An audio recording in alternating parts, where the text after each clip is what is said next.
Brad again. I'm smoking a big ass cigar as the big ass cigar for life. Radio Friends, and it's episode 250, and baby, is it ever cold outside? Sounds like a good time to listen to some Norwegian black metal. Here's a band you may have missed because you were a little bit too busy listening to Bestial Abolishment of Witchery. It's Tulus.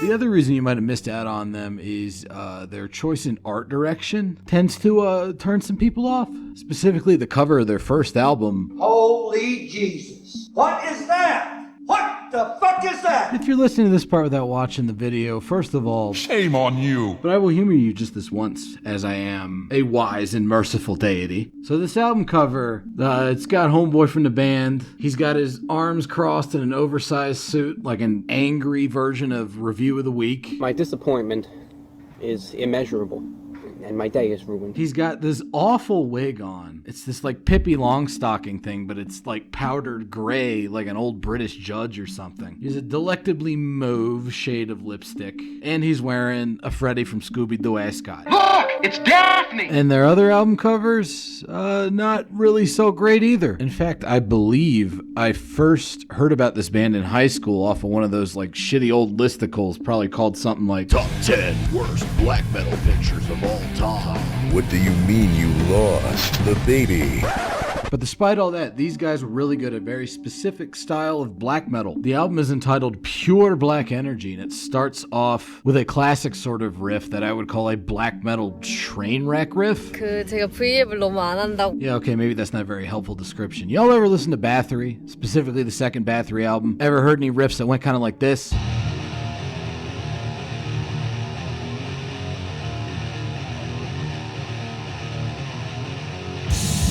Basically just a whole bunch of notes running into each other like train cars piling up as the train folds itself in half and yet is somehow still pushing itself down the track. It's very fast, it's very chaotic, and it's very brutal. And it didn't really have a whole lot to do with what was going on in Norwegian black metal at the time this album came out in like 1999. So in some ways, Tulus is kind of a retro act before retro acts became a thing. Because they're playing this very fast, chaotic style of black metal without it necessarily turning into war metal. Because there really is an overarching sense of orchestration to it all. You might also notice that the bass guitar is a lot more loud and prominent compositionally than is usual for black metal of the time period or even black metal today.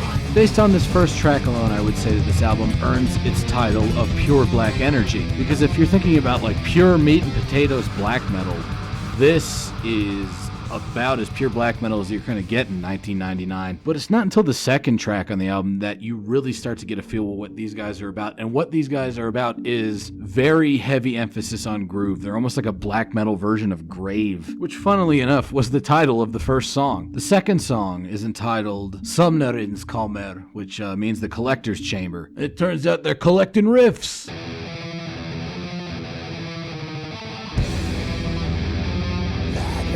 Despite my characterization of them as something of a retro band, these guys are also very ahead of their time. Specifically, they remind me a lot of Kraft and how they can kind of slice and dice up their different riff phrases, reincorporating chunks of each riff into like a whole new part. It's very mathematically sound black metal, if that makes any sense. And much like that later band Kraft, they have a very well-developed sense of counterpoint and compositional dynamics, which leads them to some very interesting transitions like this one.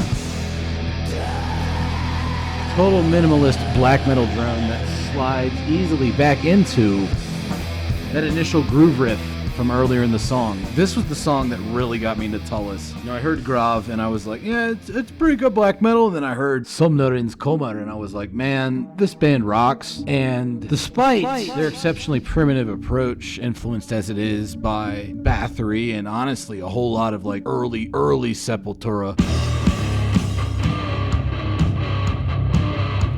you know, that kind of shit. They do have a certain penchant for crafting effectively atmospheric black metal.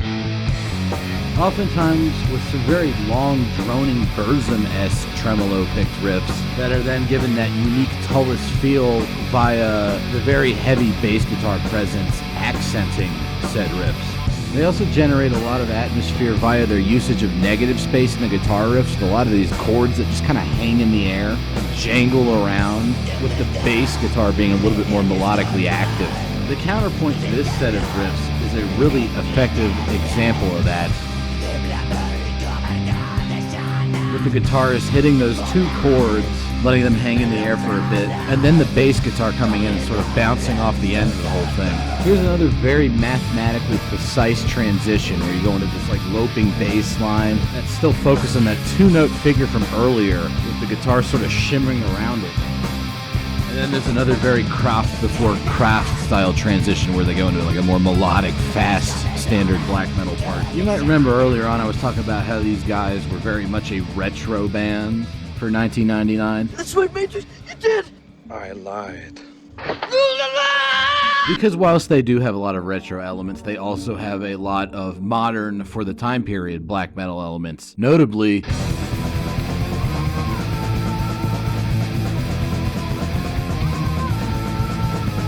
incorporation of cleanly sung female vocals, which I'm sure Fenriz was not a fan of.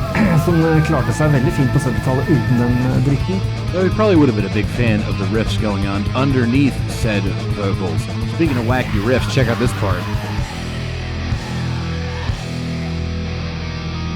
More of those awesome hanging guitar chords kind of emanating out of the snare hit almost, and incorporating an interesting bit of fretboard sliding, as well as their always excellent bass playing, leading into a much more groove-heavy reimagining of that riff from earlier in the song that had the female vocals over it. But Pure Black Energy, pretty much an A+ album. Every song on it is great. Honestly, I could do a whole episode just about how great that album is, but they got a couple other ones too. Second one is called Mysterian, and it lives up to that title by being a little bit more mysterious sounding, which is apparent right from the first few notes of the album, because they're now incorporating keyboards where they really didn't previously. I mean, on the first album, there were bits of piano here and there, but nothing like what we've got going on in the intro song to this album.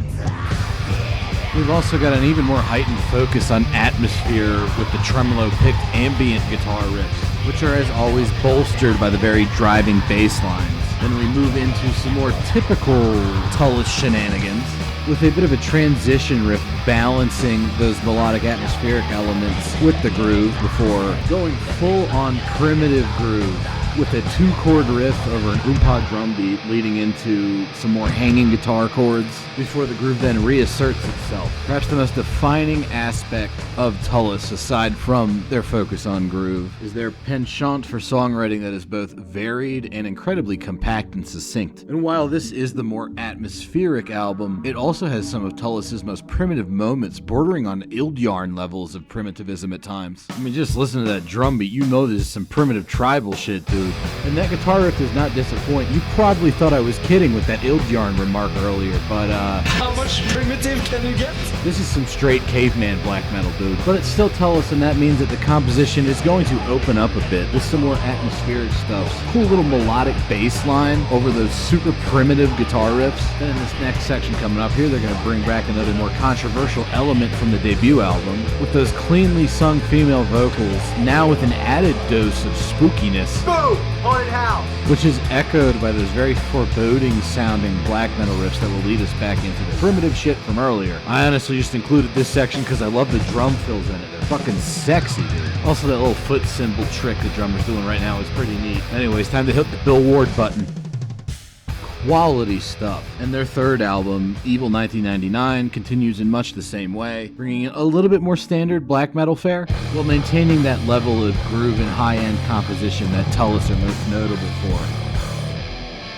Like that little melodic guitar overlay right there, that is kind of a new thing for them. But it works well with the rest of the stuff they've got going on, so I'm not complaining. Honestly, it gives me a little bit of a Lucid Fusion vibe, which is always a good thing. The hanging chords have evolved this time around too to be a little bit more complex. Now you sort of have this like waltzing, drifting melody instead of the regular chords they were using earlier. Heading on back into that groove section from earlier, which is building up to another interesting new development they've got going.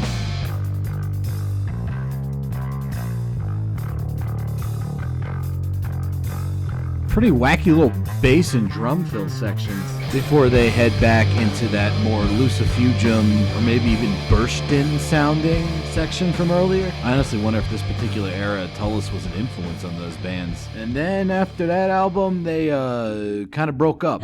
Just kidding, but not really. What actually happened is everybody except the bassist started a new band called Cold, spelled K-H-O-L-D, which is kind of weird, and immediately got signed to the Moonfog label. No demo or nothing. The biggest update as far as the move from Tulus to Cold goes is the massive improvement in aesthetics. Because, I mean, we all know what the old Tulus album covers looked like. But the new Cold album art design philosophy is honestly sharp as fuck. You have the guitarist Gard rocking this like ultra minimalist style of corpse paint. Very striking. I'm just saying, he looks really cool. I'm something of a faggot myself. And it really fits the vibe of Cold's music, which is very much a continuation of Tulus, albeit in an even more primitive and groove-oriented form. My favorite album of theirs is probably their first, mostly on account of the guitar sound, which is delectably filthy. I mean, just listen to that shit, dude. It's practically a Swedish death metal chainsaw guitar tone. Maybe I wasn't so off with those grave comparisons earlier. This shit oozes out of the speakers, and it complements those ultra primitive riffs perfectly. It's got plenty of those spooky hanging chords that so defined a lot of the earlier Tulus albums. And speaking of Swedish death metal, check out this fat fucking drum sound. Into the more droning, standard black metal riffs with high-quality fast drum beats, tremolo picking, layered black metal drones. Cold's a fantastic band, particularly on their first album, but their later albums are no slouch either. They get really heavy on the grooves. This is especially noticeable on the delightfully Norwegian titled Skjebnevetta. It might be worth noting now that all of Tulus and Cold's lyrics are written by Gard's wife, Hilde, and they're apparently very well done, but I can't fucking read that shit. Anyways, this song, you know it's gonna be heavy as shit just from that thick-ass guitar tone in the intro.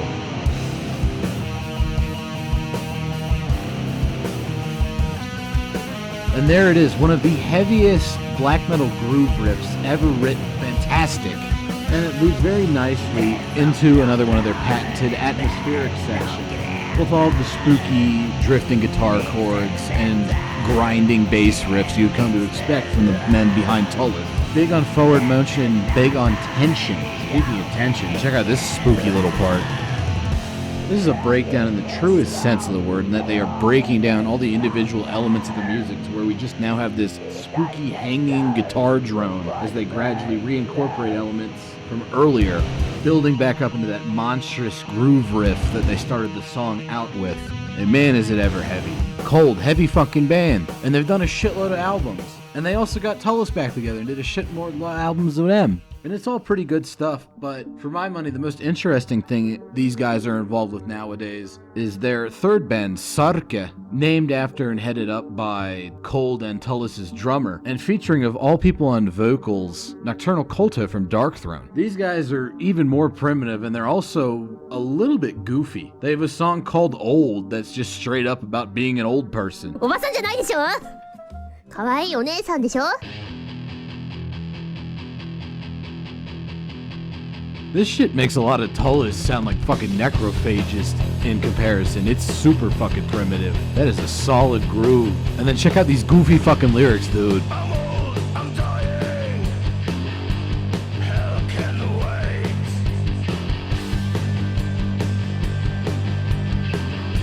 I'm always late. This is archetypal black and roll. It's even got wacky 70s keyboards that crop up every now and then, as you just heard. So Sarke, great band. Cold, great band. Tulus, amazing band. Especially on that first album, which is like one of the all-time black metal classics for me. So if you ignored these guys because of the goofy cover art, or because you have some sort of irrational prejudice against Norwegian black metal, you should stop doing that, because they're obviously really good. Anyways, thanks for watching, thanks for listening, thanks for whatever the hell you did, and I'll see you next time.